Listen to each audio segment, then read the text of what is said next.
araw, ito na yung part 2. So kumain na kami dito at ito magpapahuli ba ako.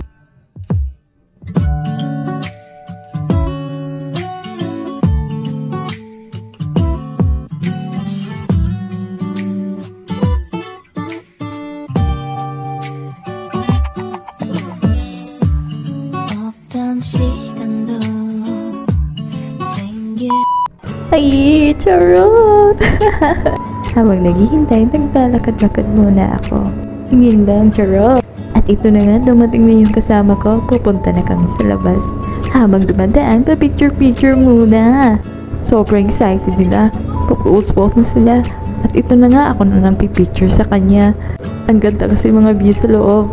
Doon dinaanan namin, natawag nilang palace. Parang old palace.